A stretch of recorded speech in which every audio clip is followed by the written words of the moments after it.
Hürmetli vatandaş, bugünkü leksiyalarımıza başlayımız. Leksiyada sıdağa görürüz, Washington'da sözdeyimiz.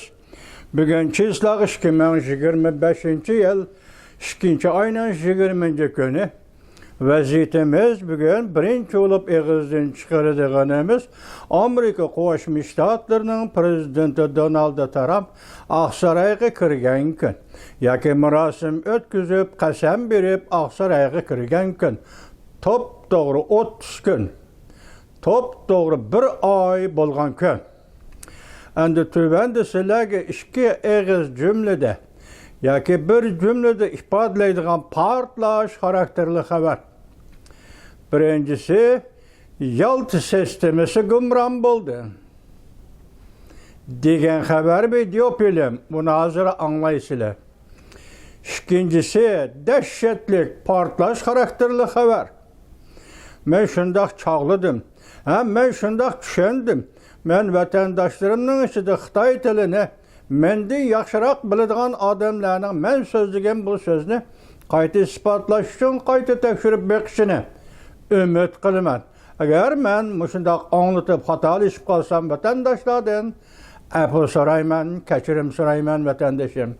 2 ayning 12 kuni Amerika Qo'shma Shtatlarining prezidenti Donald Trump Moskvaya Kreml sarayıga telefon berib, Rossiya Federatsiyasining prezidenti Vladimir Putin bilan 90 minut, 1,5 saat suhbatlashdi. Tamam, bir kun tugadi.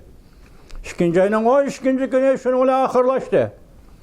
2 ayning 13 kuni Amerika Qo'shma Shtatlari Davlat Mahkamasi to'rbetni yangilash, ya'ni to'rbet ramkasini yangilash, ya'ni Amerika Qo'shma Shtatlari Davlat Mahkamasining to'rbetini, mazmunlarini yangilash bo'yicha Tayvan mustaqillik jakarlasa qo'llamaymiz deydigan bu iborani to'rbetdan o'chirib tashladi. Bu xabarni sizlarga yetkazib bo'ldik. Bugun top-to'g'ri 7 kun o'tdi. Bugun chislog'i 20. Bugun Amerika Qo'shma Shtatlari prezidenti Donald Trump Aqsarayga kirgan 30 kun. Ya'ni 21 ayning 20 kuni, 2 ayning 20 kuni to'liq 30 kun. Siz biz xotirlaydigan bir oy sifatida xotirlaydigan bir kunda yana bir yetib kelgan portlash xarakterli xabar shu bo'ldiki, shu kuni 2 ayning 13 kuni Tayvan mustaqillik jakarlasa qo'llamaymiz degan shu kuni Amerika Qo'shma Shtatlari Davlat Mahkamasi adliya va qonuniy jihatda davlatlarning nomini atash munosabatli holda Junhua Renminguhogo Junhua Xalq Cumhuriyeti deb atashni amaldan qoldirdi. Şita qo'yib qo'ydim, konu obzorchi Shitadan anladım. Hazır 15 minut anladım, aldırab ketib sizlarga yetkazish uchun qolg'ini qilib qoldi. Qarasam bo'ldi, dokladni bu Shitaning bu leksiyasini 1,5 saat anglaydigandek turman. 15 minut anglab, mushu mazmunni egallab sizlarga yetkazdim. Vatandaş, bugünkü vaziyetimizde iki portlash xarakterli xabar. Birincisi, Yalta sistemasi gumron bo'ldi. Amerika Qo'shma Shtatlarining suhbat vakillari umigi, Rossiya Federatsiyasining suhbat vakillari umigi, Saudiya Arabistonining Riyod shahrida suhbatlashdi. Shuningga munosabatli holda Yalta sistemasi yemirildi degan xabar hozir tuvanda yetkazaman sizlarga. İkincisi bu xabar. Endi siz savol qo'ying.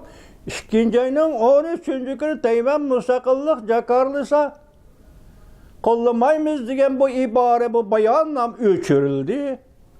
Shu kuni o'xshash bir kunda Junhua Xalq Cumhuriyeti davlati degan ism qonun va adliya jihati amaldan qoldirildi. Nemişki birinci xabarni shu kuni xabar topdik. Nemişki ikinci xabar 7 kun kechikdi. Bu savolni men qo'ymadim. Obzorchi Shitov qo'ydi. Толық байқаған адам 7 күнден кейін байқаған кеп. Бүгін 20 күні. Kanun ve adliye cihette Cumhur Halk Cumhuriyeti Cumhurmen Gunhogo deyip ataştı emelden kaldırdı. Allah Huda bir küçük evvel senin Huda Nusret Atakıl Amerika koşmuştadır. Amerika koşmuştadır. Prezidenti Donald Trump'a. Kuş Atakıl Allah. Ben bir yerinde sizlerge söz eydiğen, liksimizden devamını ana, küçükünü yenektin aldım dene. Ciddileştim, insan ben, vatandaş, ciddileştim, geçiriyorum beni. Endiki haberge dikkat kılın. Prezident Donald Trump, Vladimir Putin'le kucağıladı. Amerika'nın 80 yıllık diplomata tarihini özgertti. Mavzuda haber 2. ayının 19. gün New York Vakt gazetede ilan kılındı haber. Bundak başlandı. Hazır Amerika'da bir matbuat New York Vakt gazetinin Xitay tili nüsküsü var cuma vatandaşlar. Xitay til bet nüsküsü var. Ben şunu Xitay tilinden aldım. New York Vakt gazetede ilan kılındı haber. Bundak başlandı. Bir neçe 10 yıldan beri G'arb dünyası keng ko'lamda yangi soğuk münasebetler uruşida batalgan urush ishida yana bir qatam Sharq dunyosi bilan sirkalash paydo qildi. Lekin Prezident Trumpning qaytadan Oqsaroyga kirishiga ergishib, Amerika bu davlat kishilarga maydonini o'zgartdi deydigan ta'sir berishga boshladi. Amerika meydanını özgertti deydiğen tesir. Yani Amerika şundak tesir berişke başladı. Haftanın 2. günü, yani 2. ayının 18. günü Amerika'nın söhbet vekilleri Ümükü bilen Rusya'nın söhbet vekilleri Ümükü Erbistan'ın Riyad şehrinde söhbetki oturup Rusya Ukrayna'ya tecavüz kılıp kirgenden keyin tünce kıtım söhbetki oturgan bulup hesaplandı. İki devlet tünce kıtım söhbetki oturgan bulup hesaplandı. Prezident Donald Trump bundak ifade bildirdi. Amerika'nın dostlardan vazgeçişini halayman. Ya, kaltıs gap, kattık gap vatandaş anına. Amerika'nın dostlardan vazgeçişini halayman. Rusya Federasyası'nın prezidenti Vladimir Putin bilen okşaş nişanını bektimiz.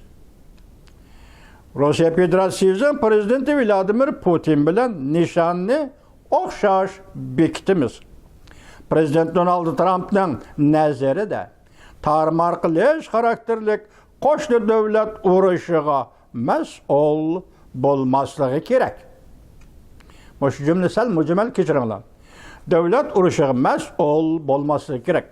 Buning aksiya Ukrayna Rusya'nın Ukrayna'ga tecavüz kılıp kirishiga mas'ul bo'lishi kerak. Nim bu katta dünyanın işleri vatandaşı kechiringlar cuma bunu derhal siz biz hazm qilolmaymiz. Bunu odatdan tashqari gaplar bu. Biz hozirgacha nima deb keldik? Rossiya Federatsiyasi Ukraynaga tajovuz qildi deb keldik. Endi bu yerda nima deyilyapti ko'rdingizmi?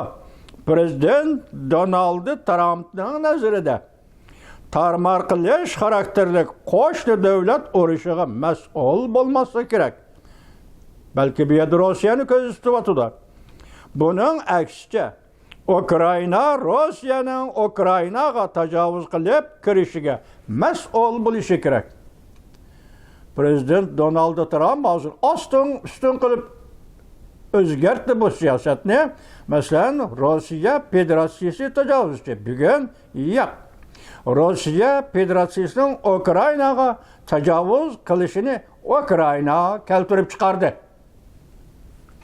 Şuna bunun mas'ul bo'lishi kerak. Haftanın 2. günü yani 2. ayının 18. günü Prezident Donald Trump muhbirlarga so'zlagan sözünü anlasanız Prezident Donald Trumpçı bo'lganda Ukrayna rahbarlari bu bir meydan urushga mas'ul bo'lishi lozim. Ukrayna rəhbərləri bu bir meydan vuruşqa, Rusiya Federasiyası bilan Ukrayna oturuşqa vuruşqa, Ukrayna rəhbərləri məsul buluşu lazım. Çünki Ukrayna territoriyani qaytarib berishni xohlamadı. Muşunu tushunmadim, mushumni mesela Rusiyanın territoriyasini Ukrayna besib oldimi? Yoki qandaq? Bu yerda nima gap bor ekanligini tushunmadim. Jumla shundaqki, men sizga shundaq aynan elib keldim, vatandishim. Nima deydi? Rossiyaning Ukrainaga tajovuz qilishini Ukraina keltirib chiqardi. Masalan, prezident Donald Trump bo'lganda Ukraina rahbarlari bu bir maydon urushga mas'ul bo'lishi lozim. Chunki Ukraina territoriyani amaliyotda Rossiyaning territoriyasi qaytarib berishni xohlamadı. Shuning uchun dedi prezident Donald Trump. Ular yani Ukrayna Prezident Vladimir Putin bilan amdala başlanğan tinchlik söhbetida bir kishilik o'ringa erisholmaydi va erishmasligi lozim. Vatandosh tunigan boshqa davlatda, masalan Yevropa degandek qatnashishi kerak bu suhbatga. Echib etilgan tema dedik biz vatandoshim, shundaymi? Echib etilgan suhbat maydoni dedik. Şu vaqtda Ukrayna ham bu suhbatga qatnashishi kerak deyilgan edi. Aralıqda ya 48 saat ya 70 saat o'tmadi endi bugun bu yerda prezident Donald Trump o'z og'zi bilan da'vat ediki, ular Ukrayna prezident Vladimir Putin bilan amdala boshlangan tinchlik suhbatida bir kishilik o'ringa erishmasligi lozim. Sizlar urushni qo'zg'amasliginglar kerak edi. Ukrayna qarshi deyilayotgan gap. Prezident Donald Trump Ukrayna rahbarlari to'g'risida to'xtalganda shunday ko'rsatdi. Florida aramgoyida prezident Donald Trump bunday ko'rsatdi. Sizlar hozirgi rahbarlar qatlami qo'zg'agan urushni davomlashtirmasliginglar kerak. Yoki hozirgi qatlam yoki Ukrayna boshlagan urushni yoki sabab bo'lgan urushni sizlar bugungi rahbarlar boshlamasliginglar kerak, davomlashtirmasliginglar kerak. Selishtirganda prezident Donald Trump yoki prezident Vladimir Putin to'g'risida yoki Rossiya to'g'risida ayblaydigan bir jumla so'zni qilmadi. Mush uzaydan qaraganda hozir Amerika Qo'shma Shtatlarining prezidenti Donald Trump Rossiyani yakundaq ayblaydigan va yoki Vladimir Putin prezidenti mundaq ayblaydigan bir jumla so'zni mush oraliqda, ya'ni Ukraina to'g'risida to'xtalayotgan, urush to'g'risida to'xtalayotgan oraliqda eg'izdan chiqarmadi. Saudiya Arabiston Riyod shahrida o'tkazilgan bu qatimqi yig'inda Ukraina rahbarlari naq maydonda hozir bo'lmadi. Chaqirilmadi, keldi ketdi demadi. Bu maydonda, bu suhbat maydonida Ukraina rahbarlari, davlat rahbarlari yo'q. Boshqa Yevropa davlatlarini eg'izga olmayli qo'yayli. Hatta Yevropadagi boshqa davlatlar, mesela Ukraynaga yordam bergan davlatlar va Ukrainani qo'llagan davlatlar va Ukrainani NATOga elib kiramiz, Yevropa ittifoqiga elib kiramiz degan davlatlar. Mushu davlatlardan hech qanday bir kishi, hech qanday bir rahbar bu qatam Saudiya Arabistonning Riyod shahrida o'tkazilgan suhbatga chaqirilmadi, qatnashmadi. Her qaysi alomatlardan qaraganda bu yig'in, ya'ni Saudiya Arabistonining Riyod shahrida o'tkazilgan bu suhbat yig'ini ikki cho'ng davlat, Amerika Qo'shma Shtatlari va Rossiya Federatsiyasi ta'sir doir bo'lishib olish yig'ini va suhbati bo'lib qoldi. New York vaqt gazetasi yozyapti juma vatandoshlar. Ma xabarni New York vaqt gazetasi shunday jumlaga qo'yib juma vatandoshlar. Bir aytaman, bir o'qiyman, yana bir anlanga. Alomatlardan qaraganda bu yig'in yoki bu suhbat yig'ini Saudiya Arabistonining Riyod shahrida o'tkazilgan suhbat yig'ini ikki cho'ng davlat, Amerika Qo'shma Shtatlari va Rossiya Federatsiyasi ta'sir doir bo'lishib olish yig'ini va suhbati bolup kaldı. Yoki hozirgi zamon Vina yig'ini va yoki Yalta konferensiga o'xshab qoldi.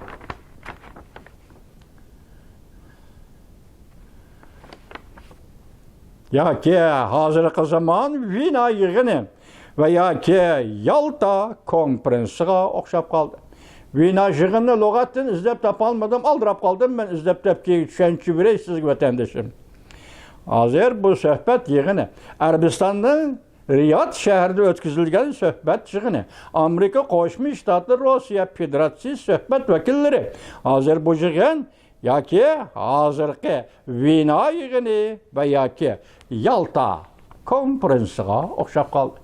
New York Vaqt gazeti yozyapti vatandosh. Uzundan beri Prezident Donald Trump izchil Prezident Vladimir Putinni o'ziga o'xshash deb qarab keldi. Sezgör, aqlli odam deb hisoblab keldi. Prezident Vladimir Putinning Ukrainani territoriyaga o'tinib berishga zo'rlagan harakatini talant, bir xil siyosiy talant degan sifat bilan tasvirladi. Yallah vatandaş, yallah. Ma siyasetini gördünüz mü? Ma siyasetini gördünüz mü? Vatandaş. Tam hesapladı Prezident Vladimir Putin'den Ukrayna'nı, yani Ukrayna'nı territoriya ötünüp berişki zorlagan hareketini Prezident Vladimir Putin'nin şu hareketini Amerika Qo'shma Shtatlari Prezidenti Donald Trump bir talant degan so'z bilan tasvirladi. Prezident Donald Trump Ukraina yo'qolyapti. Urush oxirlashi kerak deb ko'rsatdi. Amerika Qo'shma Shtatlari Prezidenti Donald Trump Ukraina yo'qolyapti, urush oxirlashi kerak deb ko'rsatdi.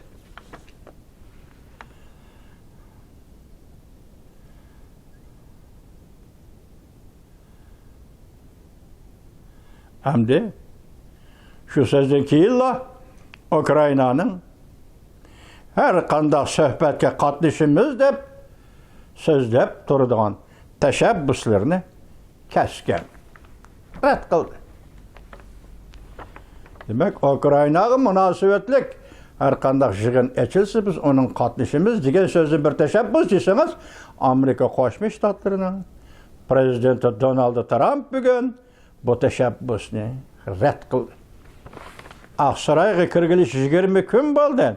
20 kun ichidagi boshqa o'zgarishlardan qo'yib 20-kuniga kelganda, ya'ni bir oy to'shqanda Amerika Qo'shma Shtatlarining Ukraina to'g'risidagi siyosati, Rossiyaning Ukrainaning o'rtasidagi urush masalasi, oxirlashtirish masalasi va prezident Zelenskiyning Ukraina prezidentining o'rni masalasi va uning kimligi masalasi, ya'ni boshqa maqollar bor. To'g'risida siyosatda mushunda olamshumul o'zgarish yuz berdi vatandosh. Endi ikkinchi qadamda boshqa leksiyamizda anglashib vatandosh.